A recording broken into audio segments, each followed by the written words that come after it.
So it's my pleasure to invite Mr. Darren Riley of JustAir, who is the founding person and also the CEO of that JustAir organization. Would like to hear from Darren about himself and also his organization before he starts talking about his presentation.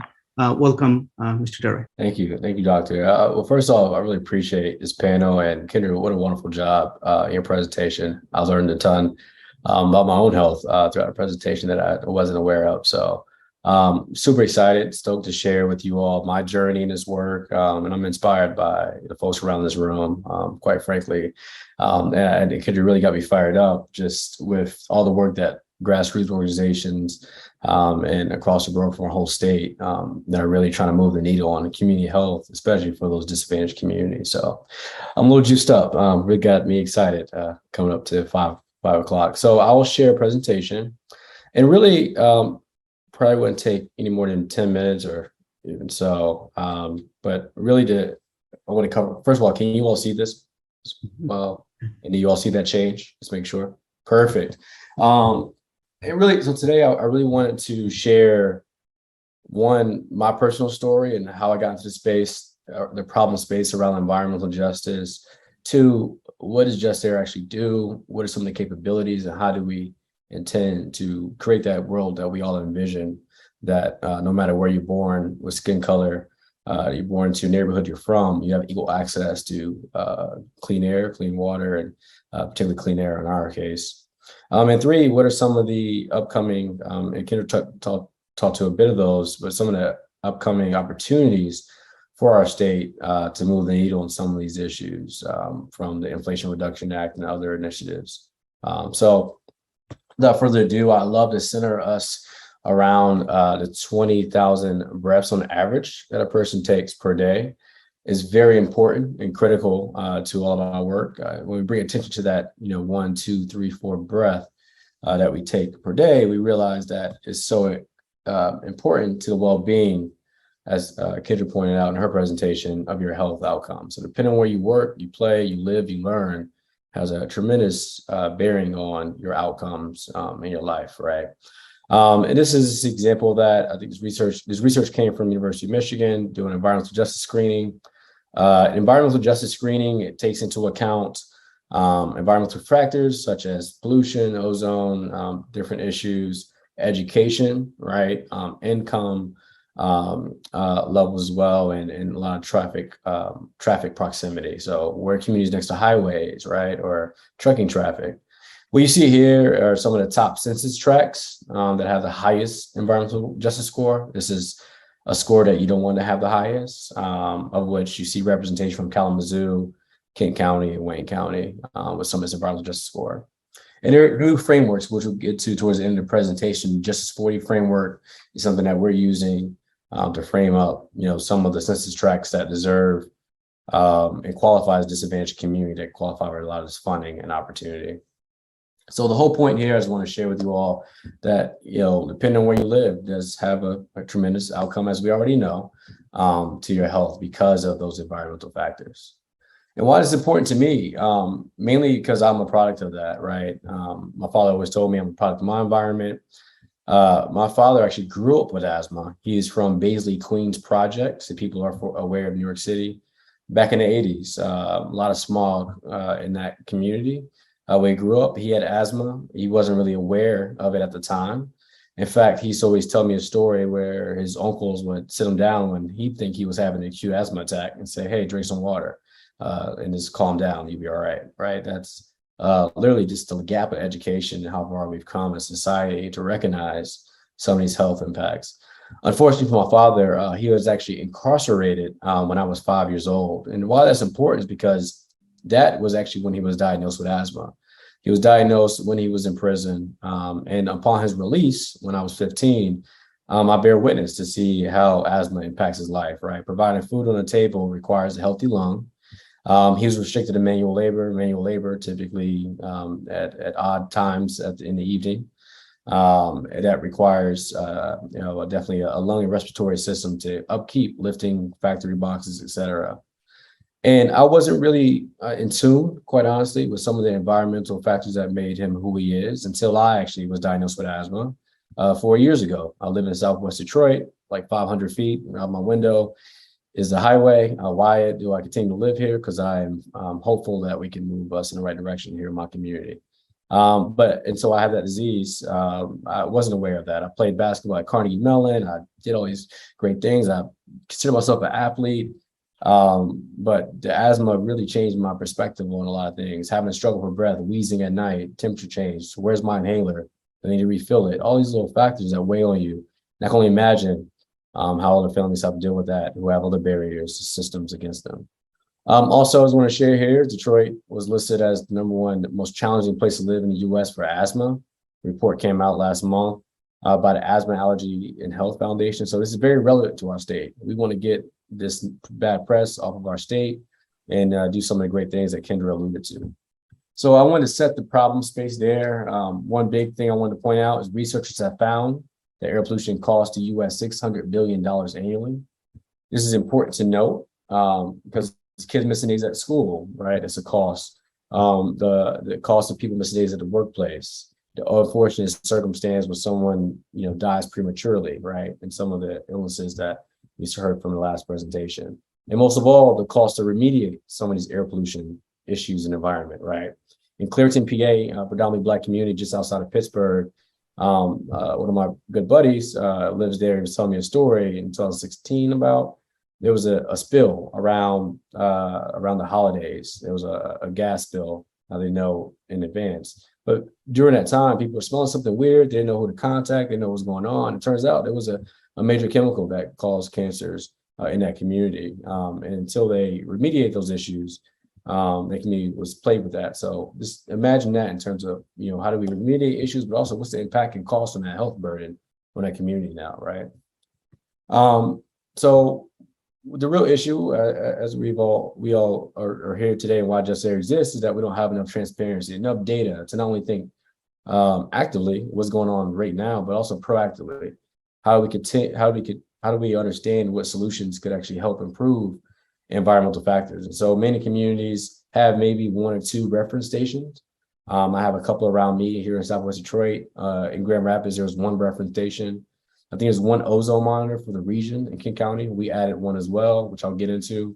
But the whole point of JustAir is to give us more visibility, allow us to take off the blindfold so we can understand exactly what's going on from a block-to-block perspective. That's the end vision. And by knowing what's going on, having that transparency, we can then deploy and measure solutions like electrification of school buses, right? Like canopying, like redistributing trucking traffic so they're not all going through the same road, the same community.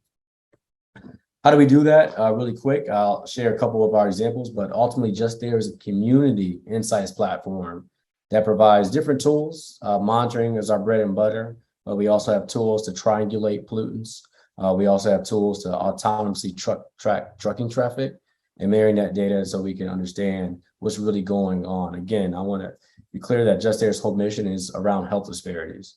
And so the idea is how do we pinpoint those sources of pollutions so that we can then form solutions to mitigate and curb those risks for those vulnerable communities. So dive into it, give you a couple case studies for our monitoring insights. We have about 11 monitors in Grand Rapids. Those who live in Grand Rapids here, you all have access to this data. I'll be sure to put the link in here, but here you can opt in to receive text alerts in real time when there is air quality index spikes. And for those who are new around the air quality space, air quality index is basically a rolling average for particulates that will harm us. And so basically when they hit up a certain threshold, you'll get a notice and also things to do. So for example, close your windows when you're driving, try to turn the AC on if you're fortunate enough to have that in the car, right? Refrain from strenuous activities during that day, similar to like some ozone action days, but trying to get more data so we can be more accurate and have more frequency in some of those actions. Another example, another tool that we're trying to mature is how we detect pollutants. We had a project in a oil and gas refinery in which we're trying to bring this on to our community, but taking a particulate matter, taking a said pollutant geolocation, and wind, and using a little bit of calculus to automatically generate these maps you see here on the right. Hopefully people can see the arrows, but essentially what this technology is doing is taking this data, automatically generating these KML files, which a lot of files like Google Maps are built on, and drawing these arrows to pinpoint where we have a confidence, depending on the wind and the strength of the pollutant source, this case Besnine, could be coming from. In a refinery, this allows them to quickly remediate issues in terms of leaks. In a community, which we're interested in even leveraging, think about a utility company who is redoing pipes like happening right now in our community in Southwest Detroit for gas pipes. If there's a gas leak, there's a gas issue, getting ahead of the curve, having monitors to be able to pinpoint where issues are happening can help us save costs, like the Claritin example in Pennsylvania, and protect lives ultimately. So this is a pollution source detection tool. We're still early stages of deploying this out and scaling this, but eventually we'll love to add this to our community monitoring package so we can not only know what's going on in the environment, but know where it's happening. Last but not least, my favorite tool in the tool shed. As you can see, I'm a tech geek, but the trucking traffic monitoring tool is a really awesome opportunity. Trucking traffic disproportionately impacts Black and brown communities. Many researchers have shown this. We call this the NO2 inequality, Black carbon inequality. A lot of this comes from ports, especially in LA and other ports in Louisiana. Many of the ports, when they have those trucks, they typically take highways that have been redlined to bear hug our communities with a lot of these pollutants. And so what we've effectively built with funding from the University of Michigan, and we're piloting this here in Southwest Detroit around some of the idling. We're testing this out, by the way, Kendra. We're just going to deploy it and just figure it out. But we've piloted and tested this technology out. And what you see here in front of you is one of a kind way of autonomously tracking trucking traffic, right?